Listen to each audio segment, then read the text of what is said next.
I never thought I'd be the one to call my family toxic, but some scars from the past never quite heal. I was 16 when my mom threw me out of the house. It wasn't for drugs or stealing or anything like that. No, it was for having a boyfriend. I still remember the night she found out. She was furious, shouting about how I was a disgrace and how I'd bring shame to the family. I tried to reason with her, to tell her it wasn't anything serious, but she wouldn't hear it. She packed a bag for me, shoved it into my hands, and told me to figure out life on my own since I clearly thought I was an adult. I didn't have a lot of options then. I crashed on a friend's couch for a few weeks while going to school and started working at a diner. It wasn't glamorous and it definitely wasn't easy, but it kept me afloat. I worked double shifts, saved every penny I could, and eventually got my degree. It took years of struggle and sacrifice, but I clawed my way out of that hole. By the time I turned 28, I had a stable job in finance and enough savings to buy myself something I'd always dreamed of: a small vacation home by the lake. That house was more than just a property to me. It was a symbol of everything I'd endured and overcome. It wasn't huge or fancy, but it was mine. I spent weekends there, sitting on the porch with a cup of coffee, feeling like I'd finally achieved some semblance of peace. My younger sister, Lisa, was the golden child. She was the one my mom doted on, the one who could do no wrong. When she got pregnant during her sophomore year of college, Mom's reaction couldn't have been more different from when I'd simply had a boyfriend. Instead of outrage, there was endless sympathy. Poor Lisa had made a mistake, but she was just a kid. Mom welcomed her home with open arms and dropped everything to help her. Lisa's boyfriend, Danny, was no prize. He didn't work, had no ambitions, and was content to live off Lisa and Mom. But Mom loved to gush about how they were going to make it work and how their baby would bring the family closer together. Before that, for years, I let it slide. I didn't visit often, but I still sent gifts for birthdays and holidays. I tried to stay connected, even though every conversation with Mom felt like a subtle reminder of how I wasn't as important as Lisa. The call came on a Sunday morning while I was enjoying my coffee at the lake house. I knew something was up the moment I saw Mom's name on the screen. She never called unless she needed something. She started with small talk, asking how I was and what I'd been up to, but it didn't take long for her to get to the point. Lisa and Danny were getting married and they needed a place to live. I asked why she was telling me this, and that's when she dropped the bombshell. She wanted me to give them my lake house as a wedding gift. She said they needed a kickstart and that my house would be perfect for them to raise the baby. She went on about how they couldn't afford to rent a decent place and how Danny was really trying to find a job. I couldn't believe what I was hearing. I told her flat out that the house wasn't up for grabs. I told her I'd worked hard to buy it and it meant a lot to me. She didn't care. She said I was being selfish and that family was supposed to help each other. She reminded me that Lisa had a baby to think about and that I didn't have any kids, so I didn't need the house as much as they did. I asked her where all this concern for the family had been when I was 16 and homeless. Her response: that was different because I'd brought it on myself. The conversation escalated quickly. She accused me of holding a grudge and said I was punishing Lisa for something that wasn't her fault. I told her that Lisa's choices were her own responsibility. I wasn't going to sacrifice my hard-earned stability for her mistakes. By the end of the call, Mom was yelling, saying she couldn't believe how heartless I'd become. She hung up on me, but not before telling me that she expected me to reconsider. I told her I wouldn't. Over the next few days, I started getting messages from Lisa. She said she couldn't believe I was so cruel and that I was basically dooming her child to a life of poverty. Danny chimed in too, sending a long-winded text about how he'd always admired me and hoped I see the bigger picture. I told them that I couldn't believe how cruel they were to bring a child into the world in their condition, much less think of having one. It was almost laughable, the way they tried to guilt me into giving up my home. But I wasn't laughing, I was furious. The final straw came when Mom sent me a long message laying out all the reasons why I owed this to Lisa. She talked about how I was the successful one, how I had more than enough, and how Lisa just needed a little help to get back on her feet. I didn't respond. I knew that anything I said would just add fuel to the fire. But I also knew this wasn't the end of it. Mom and Lisa weren't the types to take no for an answer. Update 1. I thought the calls and messages were bad, but they were nothing compared to what happened next. Their next move took things to a whole new level. I had just finished a long day at work. I was looking forward to heading out to the lake house for the weekend to relax and clear my head after the drama with Mom and Lisa. When my phone buzzed, I nearly ignored it, but something told me to check. It was a notification from my home security app, letting me know there had been movement on the property. I opened the live feed and felt my stomach drop. Lisa and Danny were on my porch, fiddling with the door. I could see Danny holding a crowbar, trying to prise open the lock while Lisa stood behind him, nervously looking around. I couldn't believe what I was seeing. My hands were shaking as I called the local police department. I explained the situation and asked them to send someone over immediately. The dispatcher assured me the officers were on their way, but those few minutes felt like hours. As I watched them on the camera, I could hear their voices faintly through the feed. Lisa was urging Danny to hurry up, saying they couldn't get caught. Danny snapped at her, saying it was her fault, that they had to do this because she couldn't convince me to hand over the house. When the police arrived, Lisa and Danny panicked. They tried to run, but it was too late. The officers stopped them and questioned them right there on the porch. I could hear Lisa sobbing, telling the officers that it was all a misunderstanding and that she thought she had permission to be there. I gave the officers access to the security footage, which clearly showed Danny trying to break in. They ended up arresting him for attempted burglary, and Lisa was arrested as an accessory. The whole thing left me shaken. I couldn't wrap my head around how far they were willing to go. It wasn't just about the house anymore. It was about the blatant disrespect for me and everything I'd worked for. The next day, Mom called me in a rage. She said I had completely overreacted by involving the police and that I should have just laughed it off because, in her words, they were kids.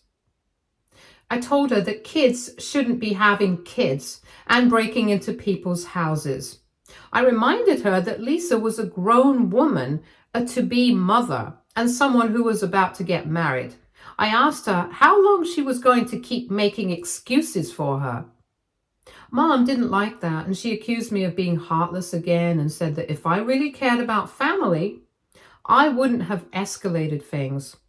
I told her that Lisa and Danny were the ones who escalated it by trying to break into my house. I told her that since she likes using the family card so much, then she should reconsider calling me family because she cut me out a long time ago. The conversation ended with Mom hanging up on me again. I was used to it by now. Update 2. The fallout from the break-in was worse than I expected. Lisa stopped calling and texting, which I was honestly grateful for, but Mom ramped up her efforts. She started calling every day, leaving voicemails that ranged from tearful pleas to angry tirades. At one point, she even showed up at my apartment unannounced. When I opened the door, she launched straight into a speech about how I was tearing the family apart. She said that Lisa was devastated, that Danny was humiliated, and that I was the only one who could fix things. She begged me to drop the charges against Danny and Lisa and let them have the house. I told her I wasn't dropping anything and that the house was off limits. I said I was done being the scapegoat for their poor decisions. That's when she played her trump card. She said that if I didn't do this for Lisa, I would regret it for the rest of my life. She said that family was all we had, and once it was gone forever. Her words hit me harder than I expected, and for a brief moment I wondered if I was being too harsh. But then I thought about everything I'd been through. Being kicked out at 16, struggling to build a life from nothing, and never once being offered a helping hand. I asked her if she ever regretted kicking me out at 16, because it certainly didn't look like it. She started stammering. I told Mom that family went both ways and that I wasn't going to sacrifice myself for people who had never been there for me. She looked at me like I'd slapped her. Without another word, she turned and walked out, slamming the door behind her. After she left, I felt a strange mix of relief and sadness. I knew I'd done the right thing, but it still hurt to stand up to her like that. Later that night, I got a text from Lisa. It was short and to the point. "You've ruined my life." I didn't respond. I knew there was no point, but then I got tempted and I texted back. "You're ruining the child's life. Give it up for adoption." Even I knew how to play the blame game. For the next few days, I focused on myself. I spent more time at the lake house, trying to find peace in the quiet and solitude. But the nagging feeling that this wasn't over kept creeping in. Update 3. Sure enough, Mom and Lisa had one more trick up their sleeves, and it was something I never saw coming. I thought the break-in fiasco and Mom's dramatic visit had been the climax of this mess, but I was wrong.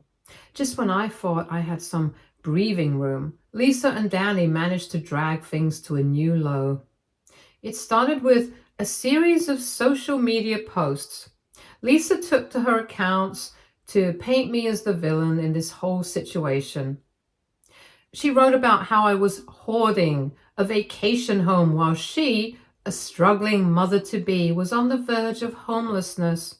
She conveniently left out the part about the break-in attempt, their arrest, and how Mom had bailed them out. The posts were dripping with melodrama. She shared pictures of her looking teary-eyed, standing outside a small apartment, and captions begging for sympathy. She said she couldn't believe her own sister would turn her back on her during such a critical time. The comments were mixed.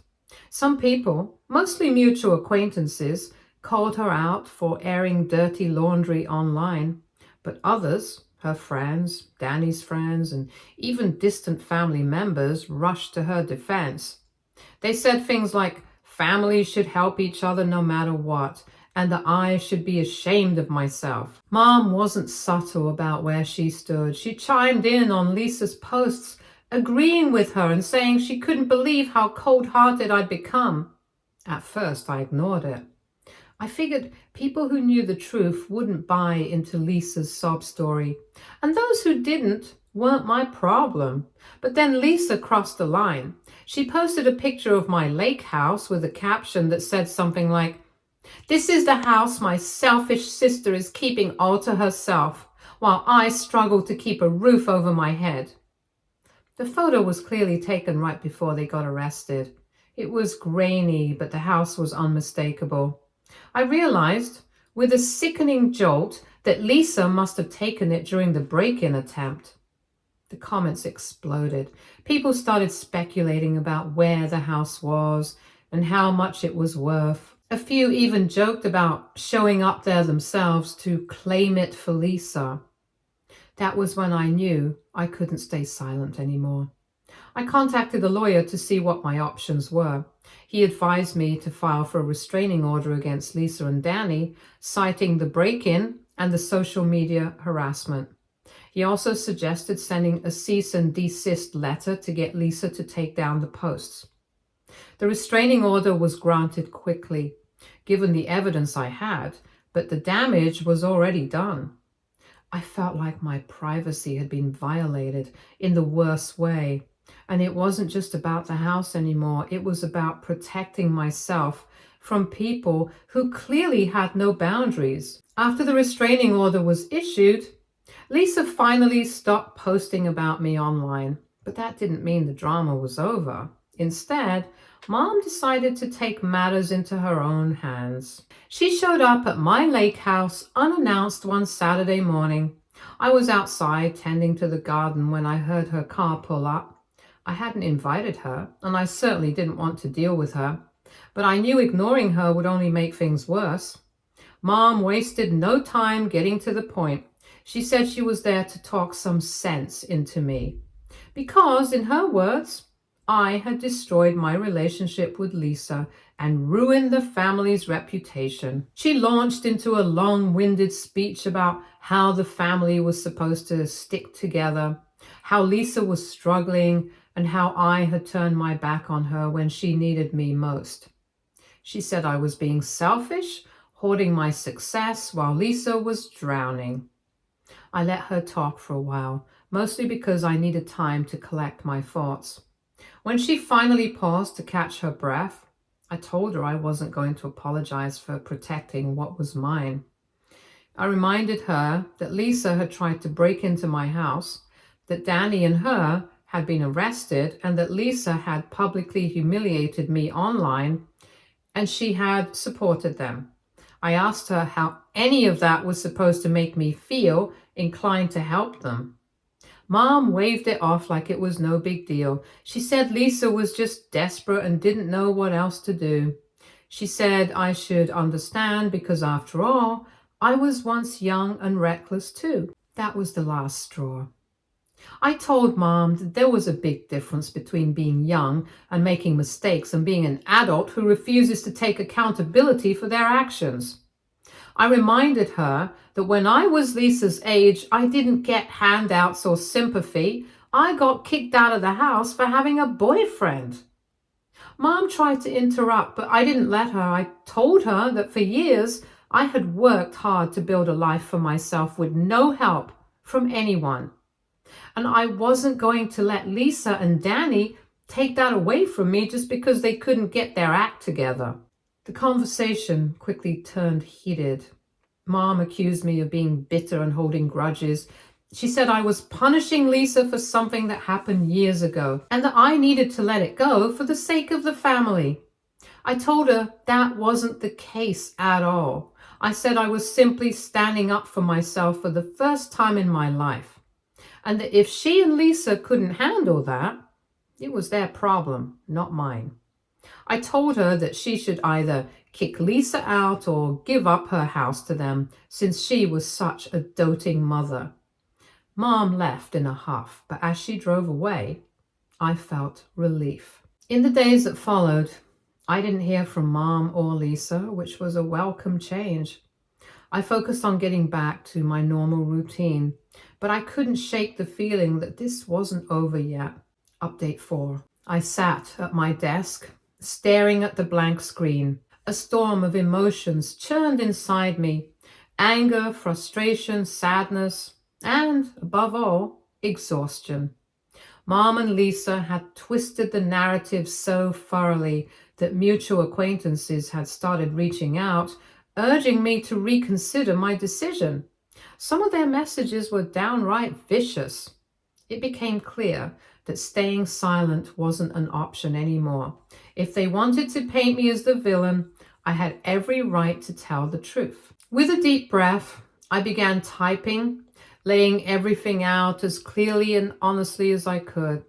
I started from the beginning, explaining how I had been kicked out of the house at 16, for the crime of having a boyfriend. I described the years I spent struggling to make ends meet, working late nights while finishing high school, and eventually building the career that allowed me to save up for the lake house. Then I turned my attention to Lisa. I revealed how she had gotten pregnant in college, dropped out, and moved back home with her boyfriend Danny, who had no job and no intention of finding one. I recounted how they had repeatedly asked for handouts, first from Mom and then from me, despite having done nothing to earn my trust or respect. Finally, I addressed the breaking point, their attempt to break into my vacation home.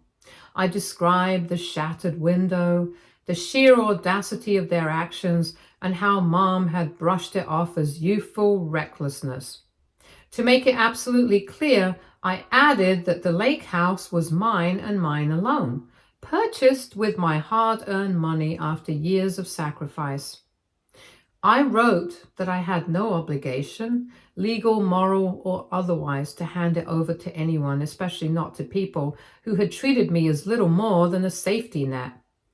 I read the post over 3 times before hitting publish. It was blunt, but not cruel. It was factual, but not devoid of emotion.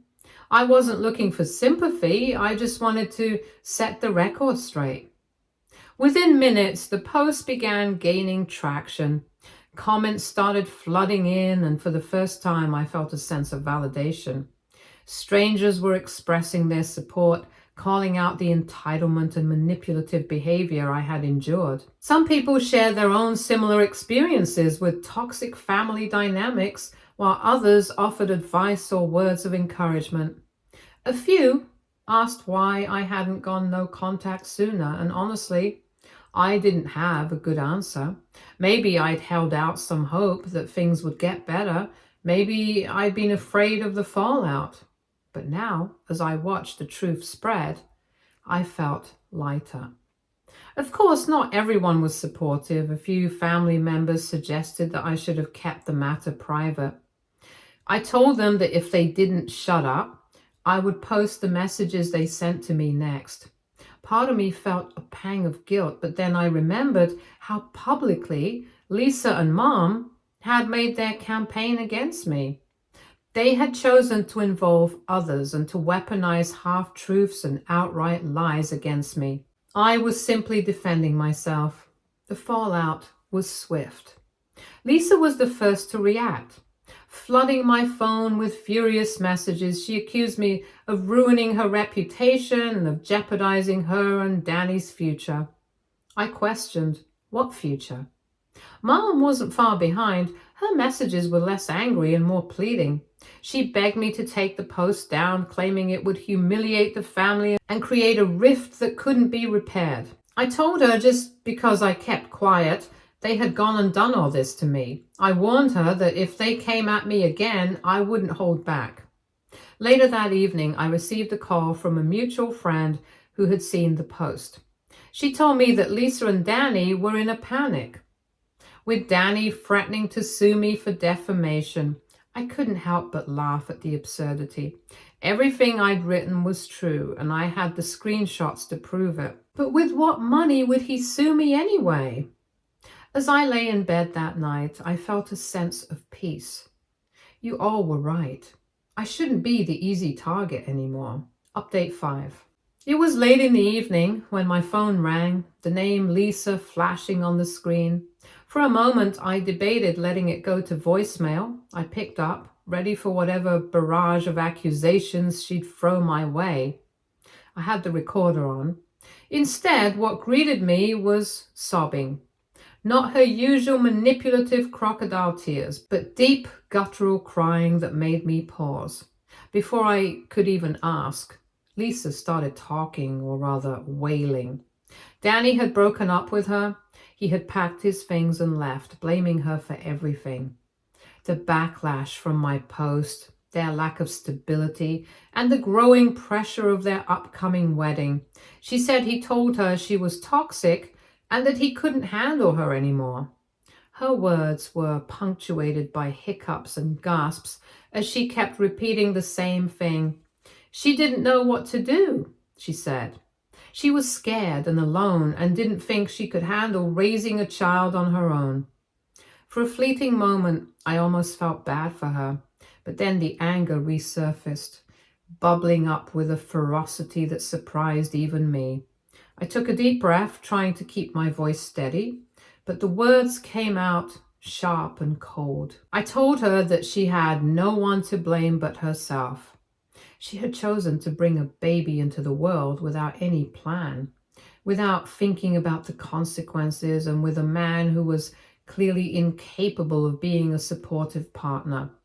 I asked her what she had been thinking, whether she genuinely believed that Danny, who couldn't hold down a job or take responsibility for himself, was going to magically transform into a reliable husband and father. She tried to interrupt, but I wasn't finished. I reminded her that she had spent weeks attacking me, trying to guilt me into handing over something I had worked tirelessly for.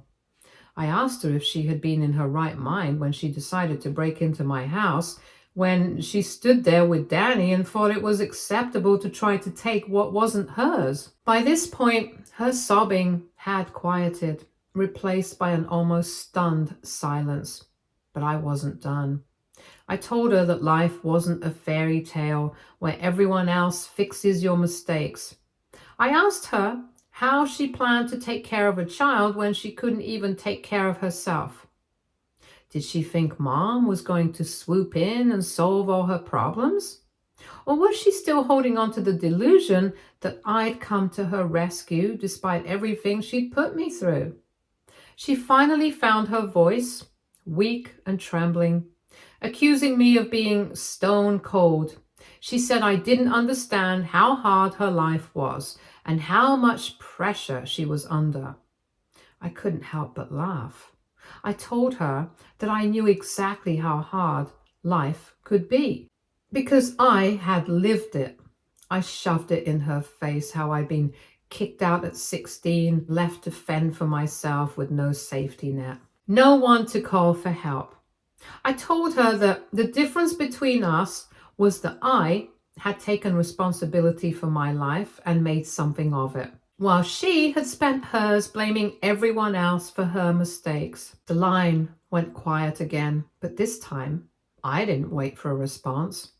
I had said everything I needed to say, with a final cutting remark about how it was time for her to grow up. I hung up the phone and let out a long, shaky breath. I felt no guilt, no lingering doubt. Lisa had made her choices, and now she was facing the consequences. It wasn't my job to fix her life, and I wasn't going to apologize. Update 6. I was just getting ready to unwind for the evening when the doorbell rang. Glancing at the clock, I frowned. It was late, and I wasn't expecting anyone. When I looked through the peephole, my stomach sank. It was Mom. With a sigh, I opened the door, but I didn't step aside to let her in. She stood there looking more disheveled than I'd ever seen her, her eyes darting around like she was rehearsing what to say. I crossed my arms and waited, but before she could get a single word out, I stopped her. "If you're here to lecture me about Lisa, or beg me to fix her mess," I said, "save your breath." Her mouth opened and closed like a fish out of water, clearly caught off guard, but I didn't let her recover. I laid into her with everything I'd been holding back for years. I told her that she had been the worst mother I could have ever imagined. I asked her how she could kick me out at 16 for something as trivial as having a boyfriend, throwing me to the wolves without a second thought. I asked her how she could sleep at night knowing she had let me fend for myself as a teenager, while Lisa was given chance after chance to mess up without consequence. Her hands trembled and she tried to stammer out an excuse about being under stress back then, but I cut her off. I told her that being stressed didn't give her the right to abandon one child while coddling another to the point of enabling her bad behavior. I pointed out how she had spent years bending over backwards for Lisa, always cleaning up her messes, and now she had the nerve to show up at my door, expecting me to do the same. I saw her flinch as my voice grew louder. I told her that I wasn't going to be the family's punching bag anymore, and if she thought she could guilt me into it, she was delusional. She finally found her voice, weak and shaky, trying to say that I was being unfair, that she had made mistakes but was only trying to keep the family together. I laughed bitterly and told her that if she wanted to keep the family together, she should have started by treating her children equally, instead of turning me into the villain while painting Lisa as the helpless victim. Her face crumpled, but I didn't feel any sympathy. I told her that this was her mess to deal with, not mine, and that if she ever tried to show up at my door again with this nonsense, I would report her for harassment. She tried to protest, saying she was just trying to help Lisa, but I wasn't having it. I told her that it was her problem, that she had been helping only one child forever. I wasn't about to let her or Lisa tear it down. She was standing there, stunned into silence, her mouth opening and closing like she wanted to say something but couldn't find the words. I didn't give her a chance to recover. With one final glare, I slammed the door in her face. I knew she'd probably paint me as the villain to anyone who would listen, but I've decided to go no contact with all of them. Stay tuned for more stories from our girl relationships.